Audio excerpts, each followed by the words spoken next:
A very good morning to my dear students.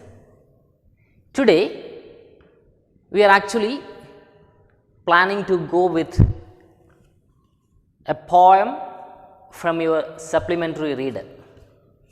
So, it is included in chapter 5, and in chapter 5 you have two parts.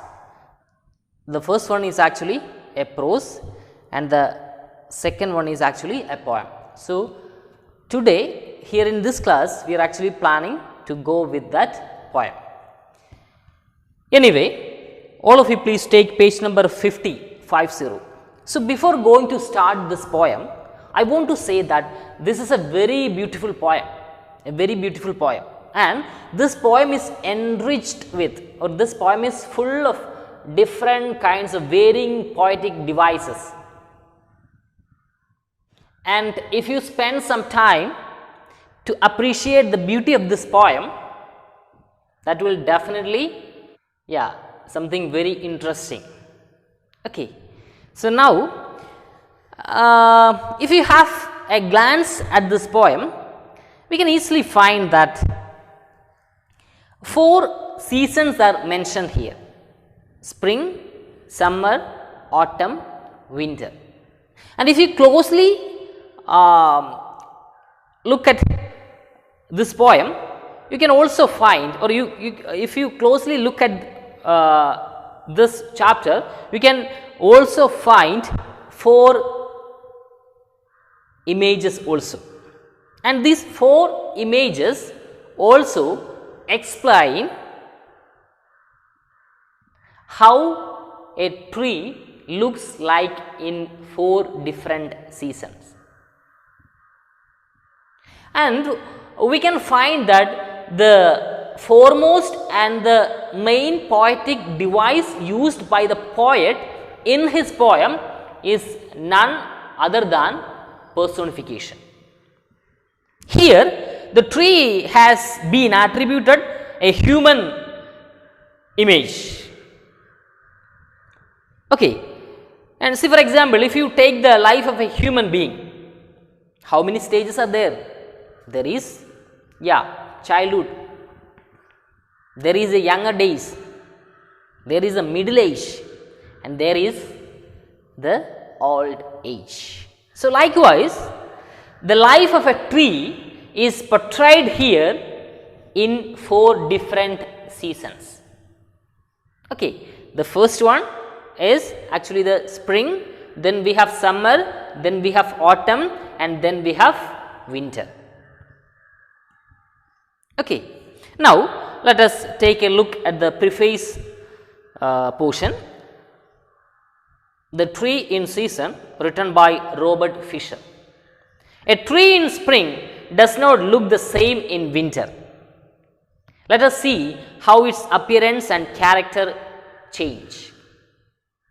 See, that is what I have already said, that if you closely analyze the 4 images, it is clearly understood that the tree has got certain changes when moving from one season to the other. See, for example, look at the first image. There, small leaves and buds are about to grow. But when coming to the second image, the tree is overloaded, or the tree is filled with thick branches, plenty of leaves, something like that. Then coming to autumn, the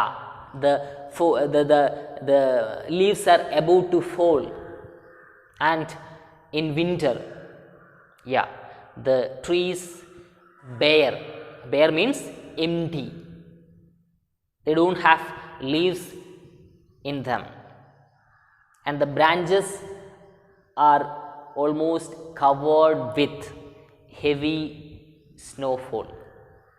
So, this is the very clear image, this is a very clear differentiation we can have while looking at these images. So, now let us see what are the changes or what What are the different looks a tree got in these 4 different seasons. Okay. Now, let us come back to the first stanza, spring. The tree hums quietly to itself, a lullaby to buds, bursting with baby leaves. Its branches ride the winds, and in all its new green glory, the tree begins to sing. So, if we closely analyze this stanza, we can find that there is a rejuvenation, or there is a reformation, or there is a rebirth.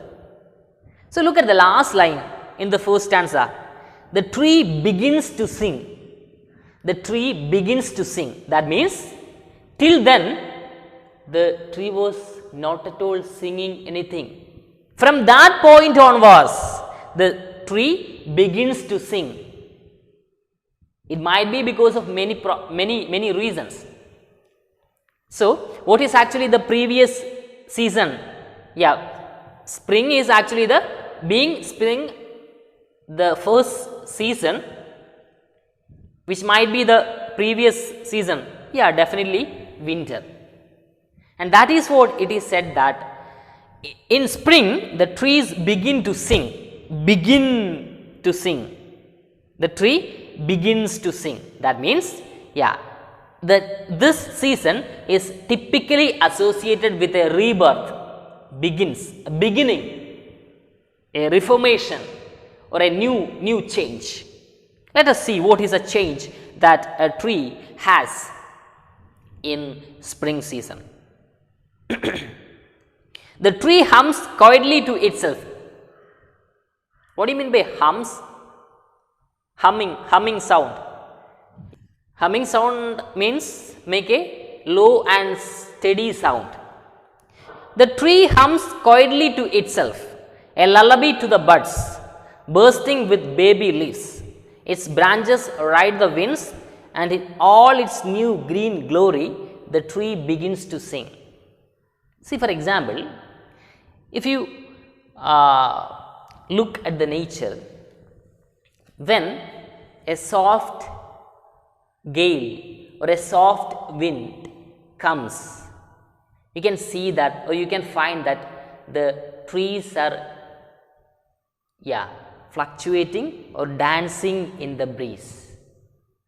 The trees are fluctuating or dancing in the breeze when they are surrounded by soft breeze or soft wind. So, at that time the tree produces a particular sound, and that sound is referred here or is mentioned here as the tree hums quietly to itself. So, it is almost like a mother who is actually taking care of his or taking care of her daughter or son. It is almost like that. So, the wind, when a soft wind is coming, when a soft wind touches the branches, touches the leaves, touches the tree as a whole, the tree started fluctuating or dancing in the breeze. The tree hums quietly to itself. So, in that way, the tree is actually humming quietly to itself, a lullaby to the buds. So, in that way, the tree is making a lullaby to the buds, to the newly grown leaves. Okay. Bursting with baby leaves, alive with baby leaves. Its branches ride the winds. So, its branches are riding in the wind, and in all its new green glory, the tree begins to sing. And in this glory means in this happiness, now the tree is completely happy, because as I said, the previous season was actually winter, and in winter the tree had no life at all. So, in that way, the tree was almost like that of a very dead manner, dead position. So, this spring is actually referred to as a rebirth from that dead position. So, when the tree realizes that tree has got another life, yeah, the tree becomes very happy. So, that is what here it is mentioned as in all its new green glory. Now, he has got everything he lost. Now, he has got new leaves. Now, he has got new green leaves. So, in that way he has the tree has got all its majesty back. So, in all its new green glory, the tree begins to sing. So, that really makes the tree very happy. Yeah. So, in that way the tree is quite happy. The tree is dancing and making lullaby to its newly grown up buds, leaves. Okay. Now, coming back to, so if you closely analyze the picture, you can find that small buds are about to sprout, then those leaves are actually fluctuating or dancing in the wind or something like that. So, in that way the tree is getting very happy. Now, coming to the, and you have to also remember the period in which the spring season starts and ends. Okay. So, spring starts from March 21 to June 21. So, this is actually the time period of spring days.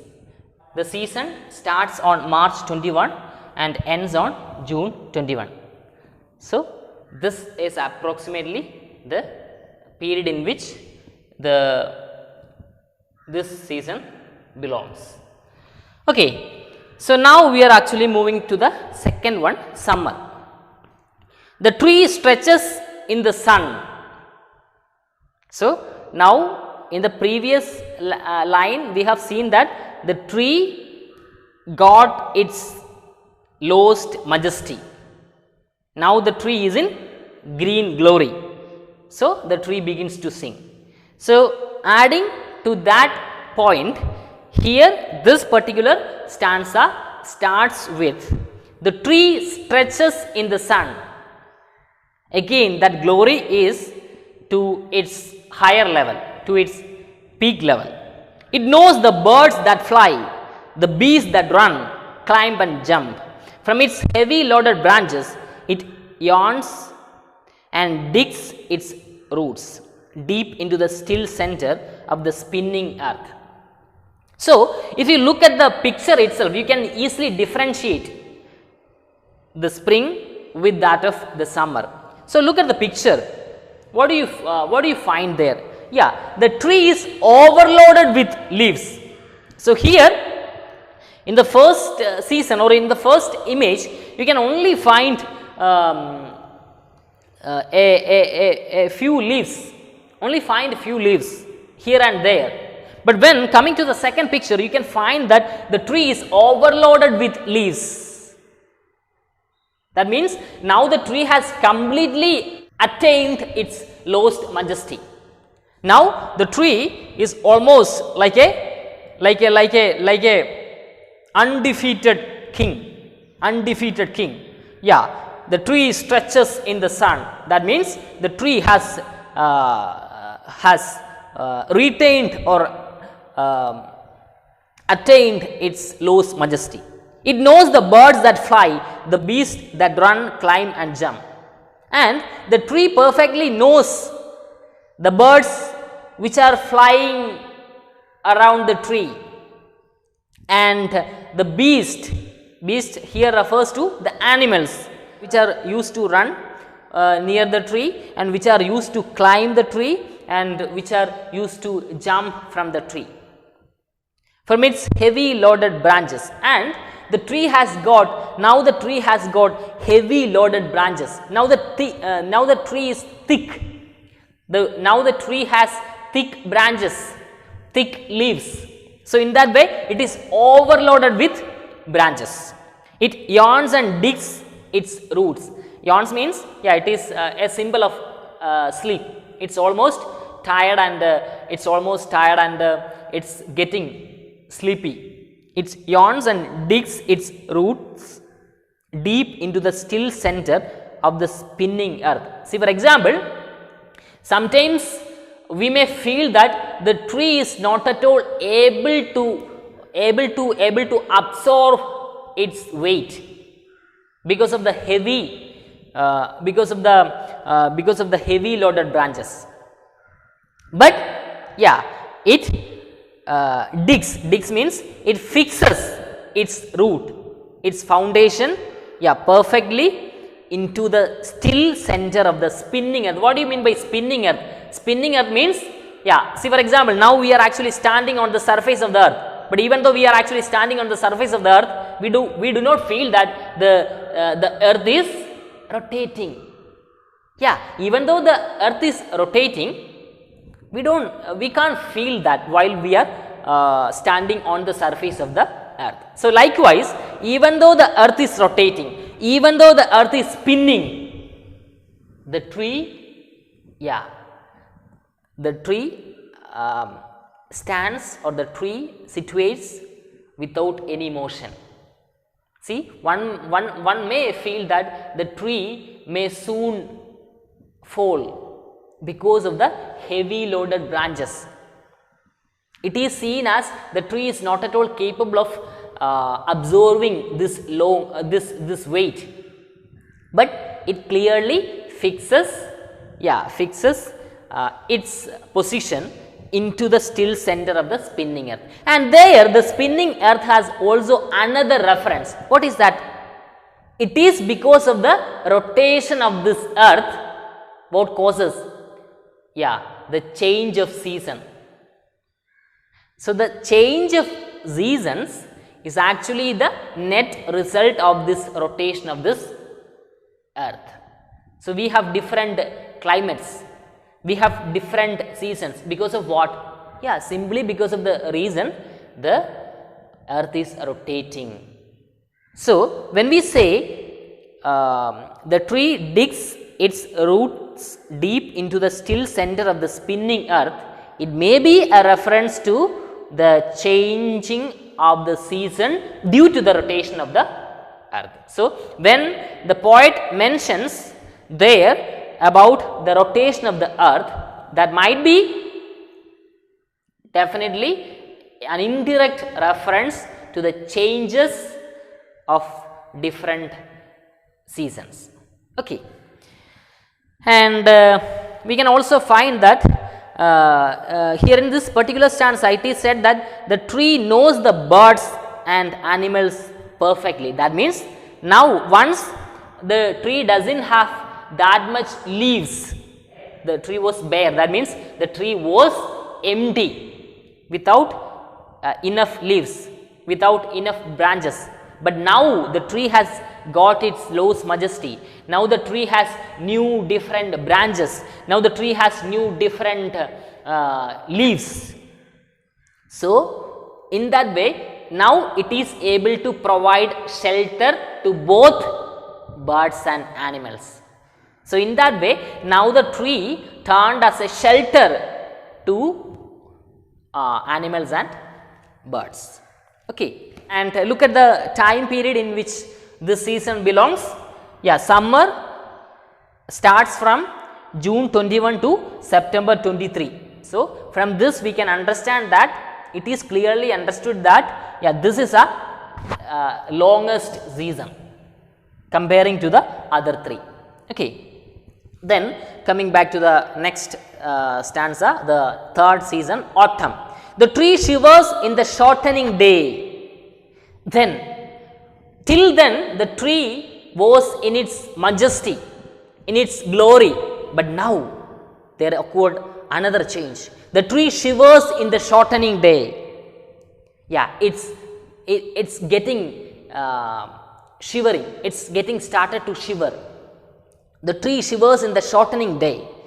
Its leaves turn gold, the clouds pass, the seeds fall. The tree drops its coins of gold, and the days are rich with the spending of leaves.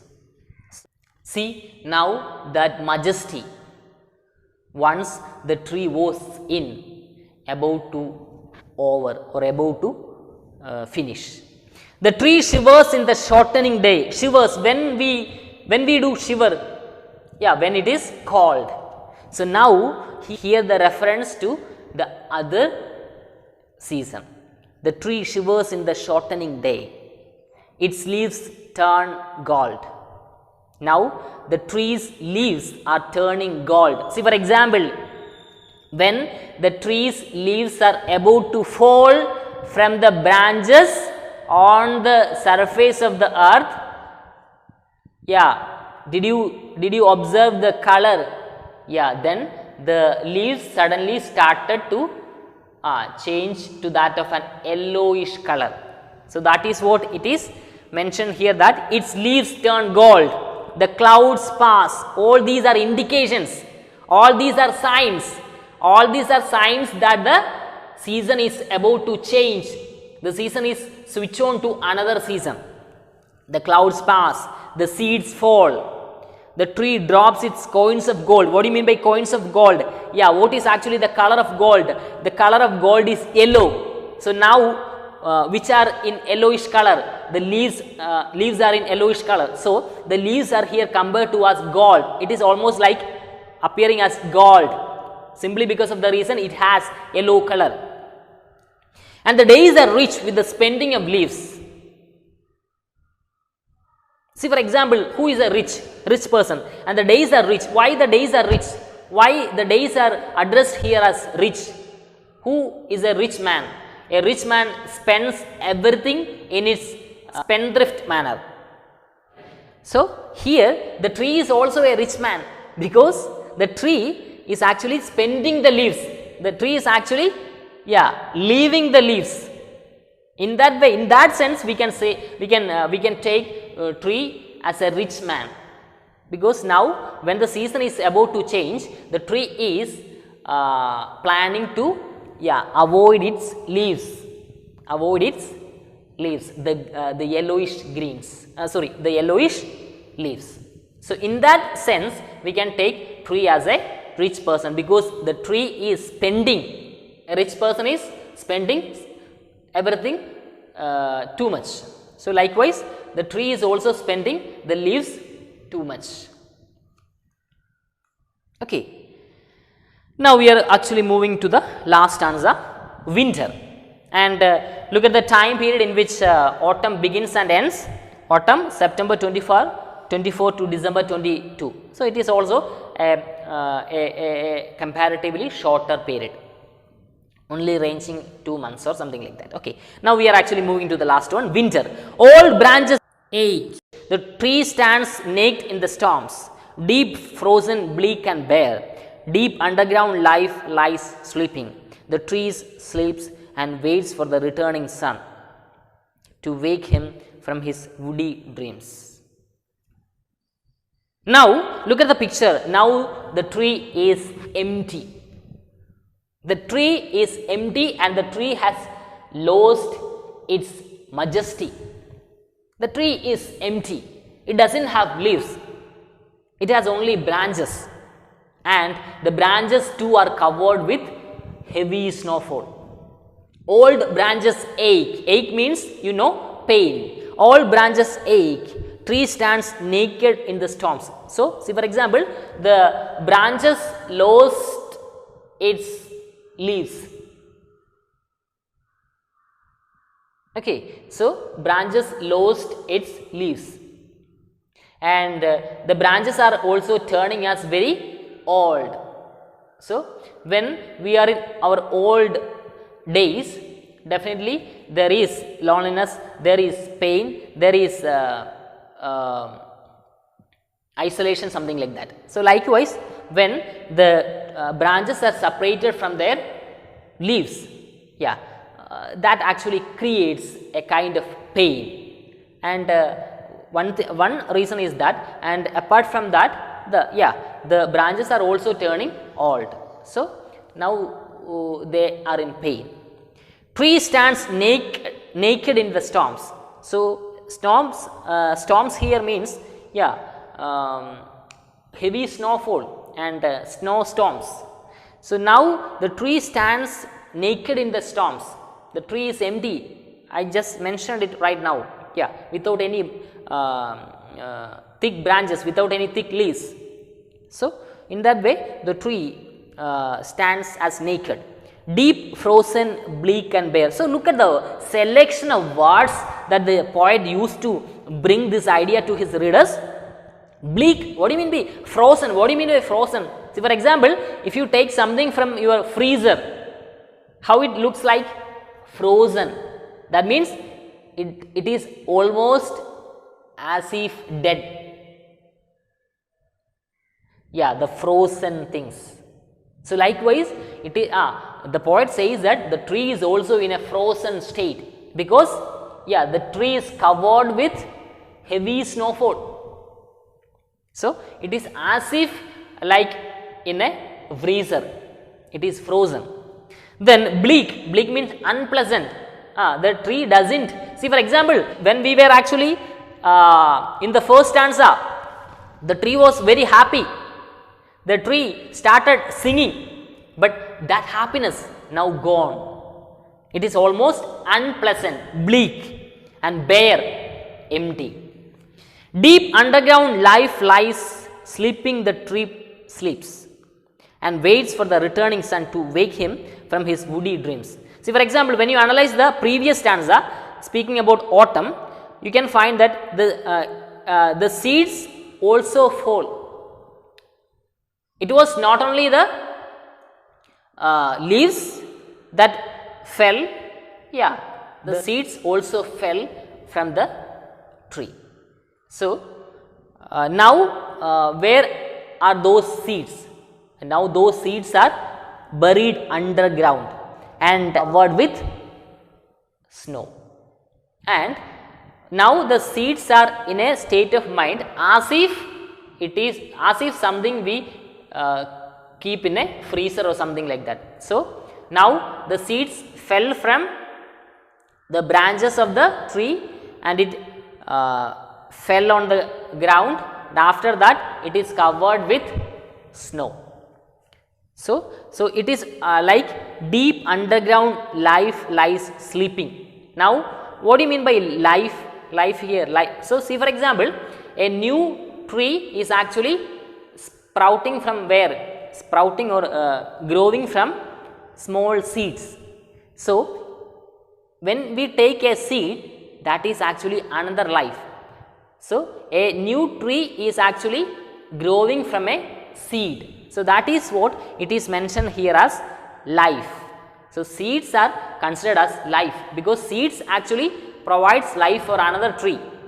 Deep underground life lies sleeping. So, in that way those seeds are actually buried underground and they are in their slumber state, they are in their sleeping state.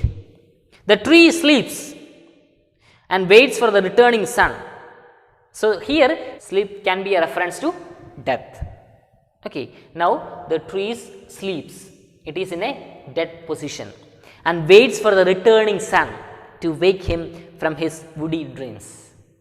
But even though the tree does not have any happiness, even though the tree does not have any expectation, any hope, still it hopes for a better tomorrow, still it hopes for a better sunrise. So, that is actually the message of this poem. So, even though the tree seems as frozen, unpleasant and bare, the tree looks for a better tomorrow. The tree looks for a hopeful day. So, this is actually the attitude we also have to learn from the life of tree. So, for example, when you analyze the fourth stanza, in spring days the tree was very happy.